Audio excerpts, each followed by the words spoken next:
จะประมาณนี้พี่น้องเอ๋ยเนาะเพราะว่าโดนเติบในสร้างเพิ่นทาเฮ็ดระเบียงเพราะว่ามันบ่มีดินก็คือในสร้างเพิ่นก็ยังบ่สร้างเฮ็ดนะเพราะว่าทาเฮ็ดแล้วก็เวลาเอาดินมาทอกแล้วก็จะทอกอยู่นอกพี่เนาะแล้วก็มันจะลำบากเวลาคนเข้าไปในสร้างเพิ่นก็เลยทาให้เอาดินมาถมก่อนแล้วจึงมาเฮ็ดระเบียงแบบนี้พี่น้องเอ๋ยเนาะ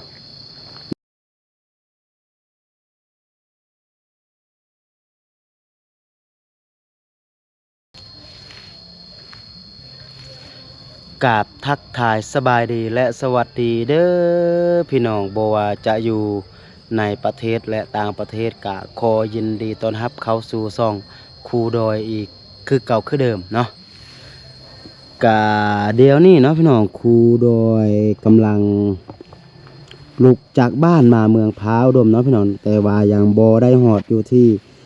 บ้านไอฮักอยู่บ้านไอฮักเทือพี่น้องเนาะก็คือครอยมาแล้วก็มาแว่ก็คือมาแว่เบิงบ้านน้องบัวน้องบีเลยนะพี่น้องกาตอนนี้ก็คือ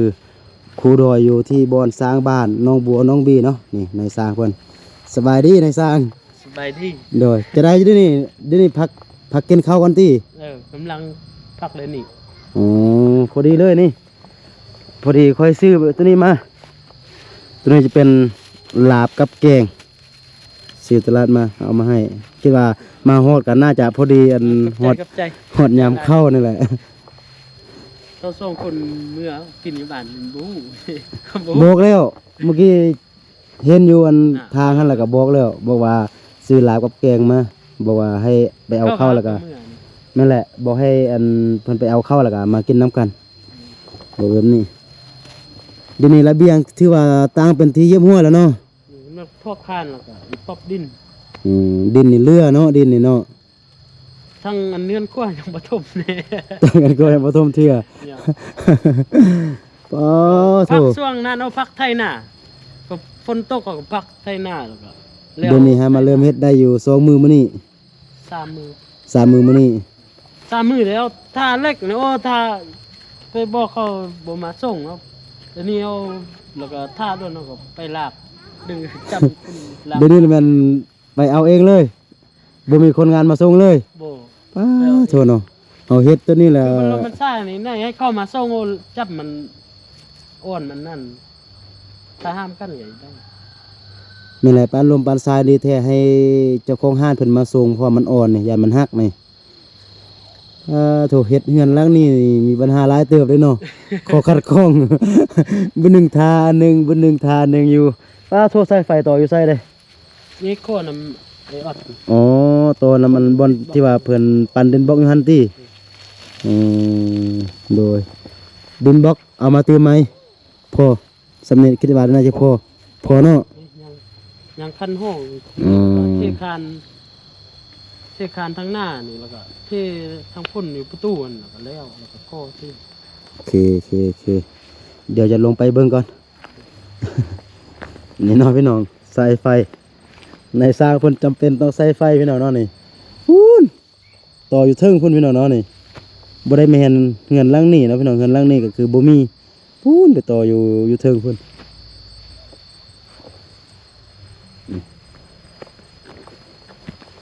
เดี๋ยวจะพาพ่อแม่พี่น้อง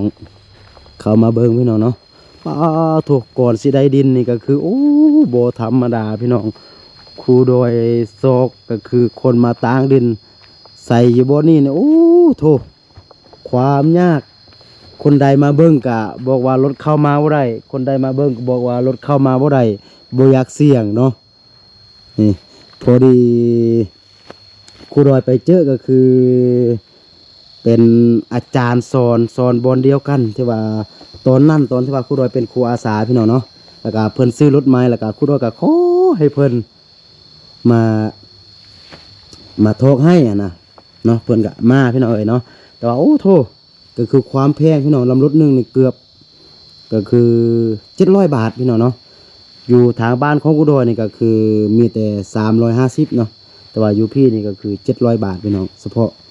ตัวนี้คันรถ1เนาะแต่ว่าอยู่นี่กูดอยมาทอกนี่6 เที่ยวพี่น้อง6 คันรถนี่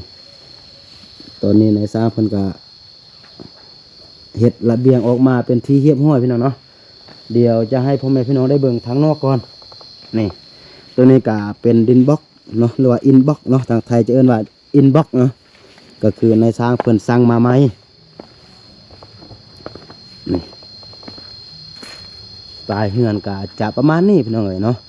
เพราะว่าโดนเติบในสร้างเพิ่นทาเฮ็ดระเบียงเพราะว่ามันบ่มีดินก็คือในสร้างเพิ่นก็ยังบ่สร้างเฮ็ดนะเพราะว่าทาเฮ็ดแล้วก็เวลาเอาดินมาทอกแล้วก็จะทอกอยู่นอกพี่เนาะแล้วก็มันจะลำบากเวลาคนเข้าไปในสร้างเพิ่นก็เลยทาให้เอาดินมาถมก่อน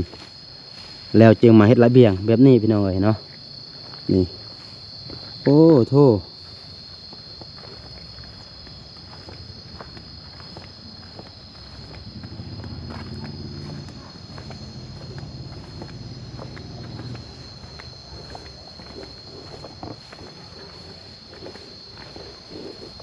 ตัวนี้ก็จะเป็นทางหน้าเนาะนี่ทางหน้าก็จะประมาณนี้พี่น้อย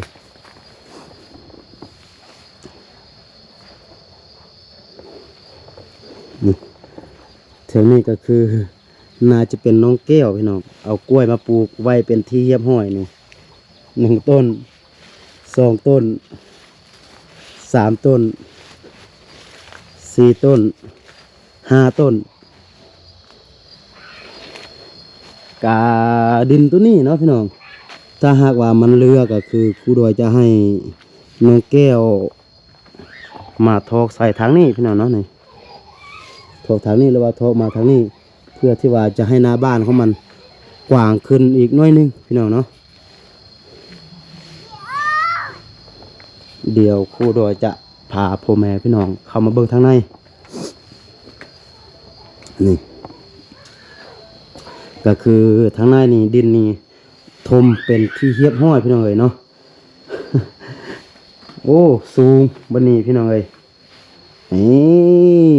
ในห้องนี่พอดีอยู่พี่น้องเนาะบ่อใหญ่บ่อน้อยพอดีอยู่ห้องนึงกะพอดีปะเครื่องนุ่งแล้วก็เป็นผ้าศอกผ้าเสื่อมยังกะพอดีเลยพี่น้องเอ๋ยเนาะนี่ตอนนี้ก็คือบนนี้ในสร้างเพิ่นใส่ไม้เป็นเทียมห้อยพี่น้องแล้วจะเอาไม้ปานลมปานสายมาใส่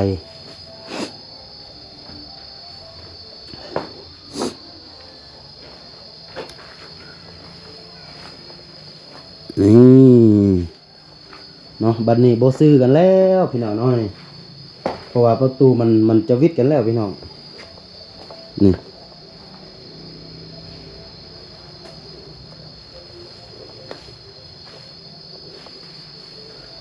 ตัวนี้เป็นประตูเรือนครัว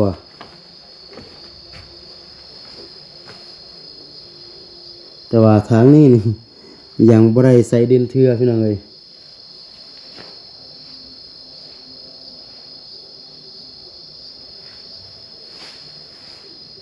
ตัวนี้ก็ห้องน้ำเนาะตัวนี้เรือนครัวตัวนี้ห้องน้ำแต่ว่าดังไฟจะดังอยู่นอกเวลาบ่มีฝนแต่เวลามีฝนนี่ก็คือเข้ามาดังทางในนี่ก็ได้เนาะตัวนี้ก็จะเป็นห้องโถงพี่น้องเนาะต่อหน้าถ้าหากว่าน้องบัวน้องบีใหญ่เนาะก็คือบ่อยากนอนอยู่ห้องเดียวกันก็คือคนหนึ่งก็สามารถมานอนอยู่นี่ได้พี่น้องเนาะเพราะว่าอยู่บนนี้มันยังกว้างอยู่พี่น้องเอ้ยเนาะนี่เอาผ้าเสียมาปูอยู่แถวนี้ก็อยู่แถวนี้ก็นอนได้คือกันเนาะเพราะว่าห้องโถงมันกว้างอยู่พี่น้องเอ้ยเนาะห้องโถงนี่ก็คือขนาดเป็น3 เมตรคูณ6 เมตรพี่น้องเอ้ยเฉพาะห้องโถงแล้วก็เฉพาะห้องนอนละแมน3 เมตรคูณ3 เมตรเนาะ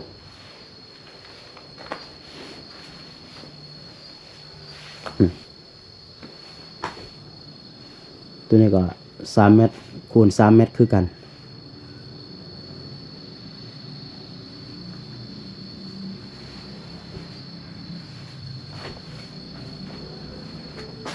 ก็คิดว่าหลังจากก่อฟ้าก่อสำเร็จแล้วล่ะก็มาฉาบมาโบกถ้ามันสำเร็จก็คิดว่างามอยู่พี่น้องเอ้ยเนาะแต่ว่าตอนนี้เฮายังบ่ทันฮู้เทื่อว่ามันงามหรือว่าบ่งามแต่ว่าครูดอยเบิ่งทรงก็งามอยู่พี่น้องเอ้ยเนาะตามโหมดตามเฮือนตามสไตล์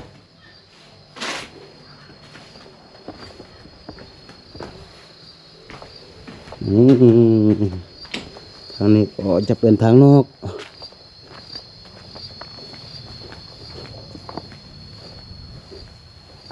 ทางนอกก็จะเป็นแบบนี้พี่น้อยเนาะทางนี้จะได้กอจำทางนี้ก็คือเจ้าตะนางใสตัวนี้เป็นทางข้างหรือว่าทางหลังเนาะ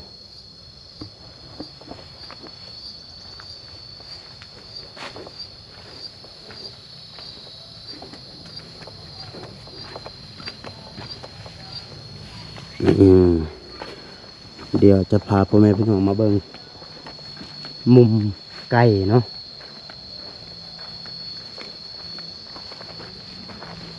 นี่กะหัวที่เฮาว่าเฮือนหลังนี้มันสิน้อยพี่น้องแต่ว่าเดี๋ยวนี้นี่ก็คือมันแล้วต่างสำเร็จแบบนี้พี่น้องเอ้ยเนาะ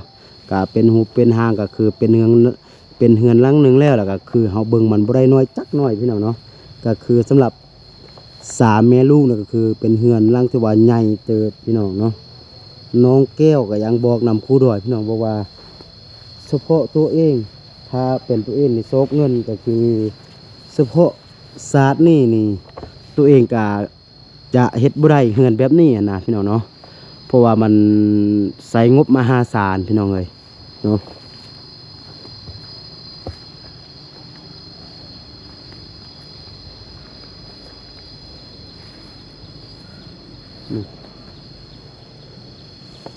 ป้าโทษเนาะนี่ก็คือรถเพิ่นมากำลังมาส่งปานลมปานทรายพี่น้องเนาะที่ว่าเขาจะใส่อยู่ถึงเดี๋ยวครูดอยจะเอารถครูดอยออกก่อนเนาะแต่ว่าสายไฟตัวนี้ต้องเอาออกก่อน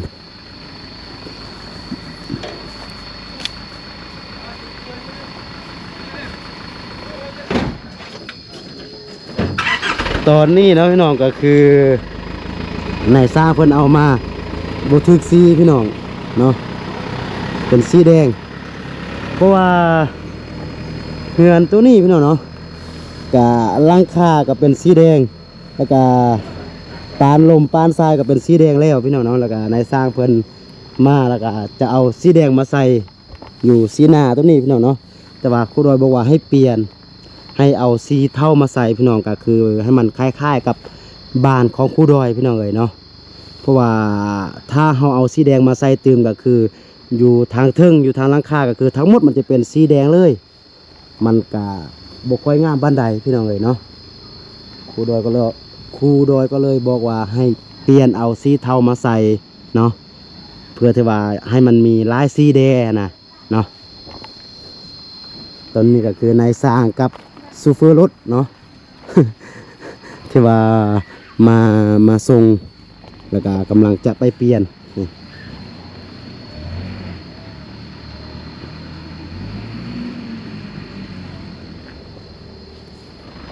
นี่มาแล้วพี่น้องวันนี้จะได้สลับสีตัวนี้จะเป็นสีเทานะพี่น้องดีแต่ว่าครูดอยมามื้อนี้พี่น้องเอ้ยถ้าว่าครูดอยบ่มานี่ก็คือในสร้างเพิ่นใส่เป็นสีแดงขับลาบเลยอยู่เทิงพี่น้องเอ้ยหลังคาแดงปานลมปานสายแดงแล้วก็ตัวสีหน้าตัวนี้ก็อาจจะเป็นสีแดงตืม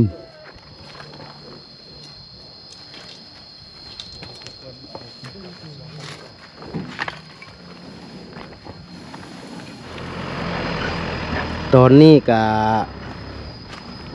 เอาปานลมปานสายมาไว้เป็นที่เฮียบห้อยนะพี่น้องเพื่อที่ว่าจะใส่อยู่เทิงนี่นะพี่น้องนี่เพ พื่อที่ว่าจะใส่อยู่เทิงนี่พี่น้องเนาะก็คืออยู่บนนี่พี่น้องเนาะถ้าหากว่าเฮาบ่อยากใส่ปานลมปานใส่ก็คือเฮาจะใส่เป็นแผ่นเรียบก็ได้พี่น้องเนาะนี่เดี๋ยวครูดอยจะให้พ่อแม่พี่น้องได้เบิ่งเฮือนที่ว่าใส่แผ่นเรียบเนาะนี่ถ้าใส่เป็นแผ่นเรียบมันจะเป็นแบบนี้เอาเลยกินเลย ในสร้างเอินครูดอยกินข้าวพี่น้องเลยนี่ถ้าใส่เป็นแผ่นเรียบแล้วก็มันจะเป็นแบบนี้พี่น้องเนาะอันที่หนึ่งก็คือมันจะบ่ค่อยงามเนาะทางว่าเราใส่เป็นแผ่นเรียบนี่อันที่หนึ่งมันจะบ่ค่อยงามเนาะแล้วก็อันที่สองถ้ามีเด็กน้อยเอามักฮีนเอามาเลวใส่หรือว่ามันถือมันยังน้อยหนึงก็คือมันจะแตกไว้เนาะนี่ก็คือบนหันกาแตกเป็นทีเรียบห้อยเป็นแบบนี้ครูดอยก็เลยตัดสินใจว่าโบใส่แผ่นเรียบพี่น้องเนาะ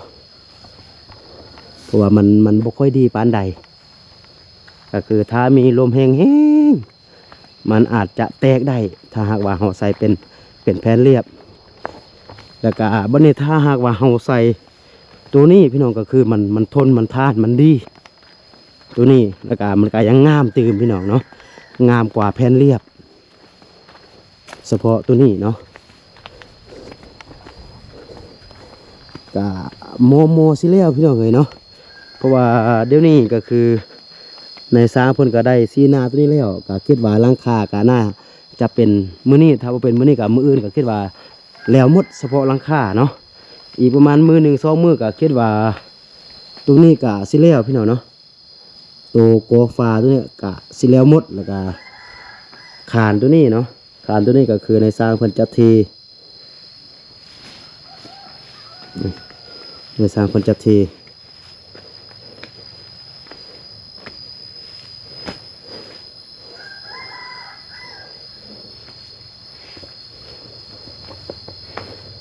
แล้วก็ตัวที่ว่ามันยังนักก็คือต้องได้คนดินตัวนี้พี่น้องเอ๋ยเนาะต้องได้คนดินตัวนี้คนดินตัวนี้ก็คือมาใส่อยู่ที่เฮือนครัวอยู่บนนี้ฟ้าอยู่บนนี้ก็คือยังบ่ได้ใส่จักบาทยังบ่ได้ใส่จักหน่อยเทื่อเนาะนี่ยังต่ำอยู่แบบนี้พี่น้องเอ๋ยเนาะก็ทำอิฐพี่น้องเนาะครูโดยคิดว่าบ้านหลังนี้อาจจะสูงน้อยนึงเนาะแต่ว่าหลังจากที่ว่าเฮาถมดินใส่แล้วก็คือพอดีแม่นเป๊ะเลยพี่น้องเนาะนี่บ่ต่ำบ่สูงบ่ต่ำเกินไปแล้วก็บ่สูงเกินไปพอดีอยู่เป๊ะพี่น้องเนาะถ้าว่าติดพิดานก็คืออู้งามสุดเนาะถ้าติดพิดานก็คืองามสุดเพราะว่ามันบ่ได้ต่ำเนาะบางเฮือนบางหลังคาถ้าหากว่าเฮาใส่ตัวนี้มันต่ำแล้วก็เฮาติดเพดานก็คือเพดานมันจะอยู่ต่ำก็เฮ็ดให้มันร้อนพี่น้องเนาะแต่ว่าตัวนี้ก็คือมันพอดีเป๊ะเลยเนาะนี่เฉพาะระเบียงมันยังก็คือแบบว่ามันเฮาอยู่ทั้งเทิงพุ่นเบิ่งแล้วก็คือมันแจ้งจางปางเลยพี่น้องแบบว่ามันบ่มืดมันบ่คุ้มเนาะก็คือสุดยอดพี่น้องทำอิฐในสร้างบอกว่าจะเอาเสา3.50 เมตรเนาะแล้วก็ครูโดยเบิงคิดว่าถ้าเอาก็คือเสา3.50 เมตรก็คือคิดว่ามันจะต่ำเพราะว่าเฮาเทคานด้วยมันสูงแล้วบ่นี้เฮือนมันจะจอกปอกอยู่ลุ่มพี่น้องเนาะแล้วก็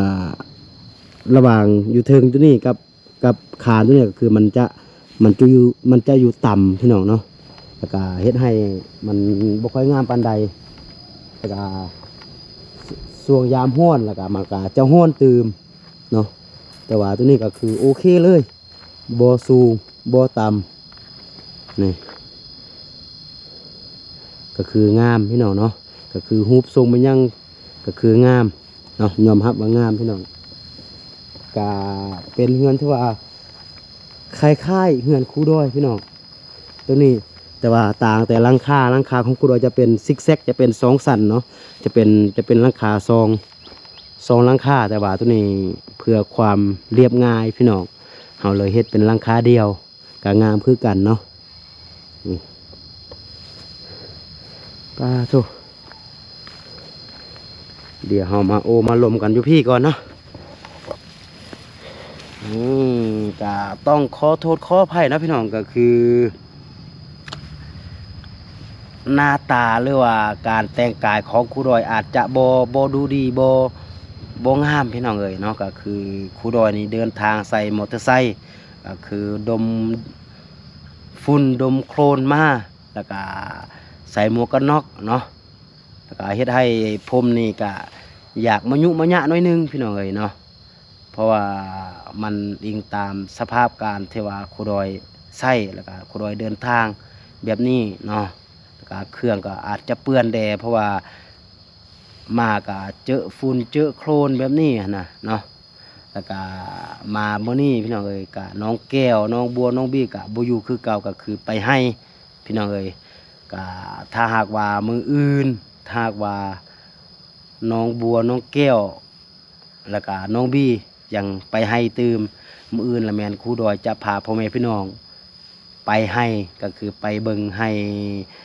ที่ว่าน้องแก้วปลูกข้าวเนาะว่ามันไกลหรือว่ามันโม่แล้วก็ว่าข้าวมันงามหรือว่าบ่งามเนาะถ้าหากว่ามื้ออื่นนี่ท่านครูดอยจะพาพ่อแม่พี่น้องไปเบิ่งก็คือให้ที่ว่าน้องแก้วเพิ่นเฮ็ดเนาะก็ทุกมื้อนี่น้องแก้วก็บ่ได้อยู่พี่น้องเนาะครูดอยมาก็บ่ได้แบบว่าบ่ได้เห็นน้องแก้วน้องบัวน้องบี้ก็คือตื่นตั้งแต่เช้าประมาณ6 โมง 7 โมงนี่ก็คือไปให้เรียบร้อยเนาะก็คือตอนนี้นี่โทรหาคือบ่มีสัญญาณเป็นที่เรียบร้อยเพราะว่าอยู่ให้ของน้องแก้วนี่บ่มีสัญญาณน้องแก้วก็บ่ได้อยู่บ่ได้เซาพี่น้องเอ้ยเนาะก็ยอมรับว่าเป็นคนดุมันเป็นคนขยันอีหลีก็มื้อนั้นครูดอยเอาดินมาโทกใส่อยู่ต้นหน้าเฮือนตัวนี้ครูดอยก็บอกน้องแก้วก็มาเอาดินตัวนี้ใส่อยู่เฮือนหัน2 มื้อพี่น้องเนาะแล้วก็ยังอยู่เฮือนครัวกับอยู่ห้องน้ำน้องแก้วจะบอกว่าให้นายสร้างเพิ่นใส่เนาะน้องแก้วบอกว่าจะหานายสร้างเพิ่นใส่ให้เพราะว่าน้องแก้วก็อยากไปเสียหญ้าให้เพราะว่าตอนนี้หญ้าให้ก็คือตึบตามที่ว่าน้องแก้วเพิ่นว่านะเพราะว่าถ้าหากว่าบ่เสียหญ้าก็คือเข้ากับหญ้าแล้วบัดนี้เข้ามันจะบ่แพ้หญ้าเนาะแล้วก็เข้ามันจะแบบเรื่องมันจะบ่งามแล้วก็ปีหน้าก็คือเข้ามันบ่ได้มันบ่พออยู่บ่พอกินแบบนี้นะพี่น้องเนาะก็อย่างน้อยบ่มีเงินเฮายังมีข้าวกินแบบนี้ก็ยังไข่นะตามที่ว่าน้องเพิ่นบอกเนาะก็น้องเพิ่นก็เป็นคนที่ว่ากระตือรือร้นก็คือสอกทุกวิธีทางนั่นแหละเฮ็ดทุกวิธีทางเพื่อที่ว่าจะเลี้ยงน้องบัวน้องบีนั่นแหละพี่น้องเอ้ยเนาะก็ประมาณนี้พี่น้องสำหรับมื้อนี้เนาะก็สุดท้ายก็ครูดอยก็ขอไว้ใส่เนาะให้หมดทุกคนที่ว่าเข้ามาเบิ่งคลิปนี้เนาะแล้วก็โดยเฉพาะก็คือผู้ใหญ่ใจบุญเนาะที่ว่าเป็นเจ้าของเคสในการสร้างบ้านให้กับน้องบัวน้องบี้เนาะก็คือพี่ทนอยู่ทางสหรัฐอเมริกาเนาะก็ขอให้เพิ่นจงอยู่ดีมีแห้งอยู่ดีมีสุขเนาะอายุมันขวัญยืนสาธุพี่น้องเอ้ยโอเคสำหรับคลิปนี้ก็จะประมาณนี้ก่อนแล้วก็คอยพบกันในคลิปต่อไปส่วนว่าจะเป็นคลิปใดอยู่ไซกะอย่าลืมเข้ามาให้กำลังใจกันคือเก่าคือเดิมเนาะแล้วก็สิ่งสำคัญก็อย่าลืมเบิ่งโฆษณาให้กับผู้ดอยเพื่อที่ว่าจะเป็นกำลังใจให้กับผู้ดอยในการไปช่วยเหลือสังคมแบบนี้ต่อไปเนาะสำหรับคลิปนี้ผู้ดอยต้องขอตัวลาไปก่อนสบายดี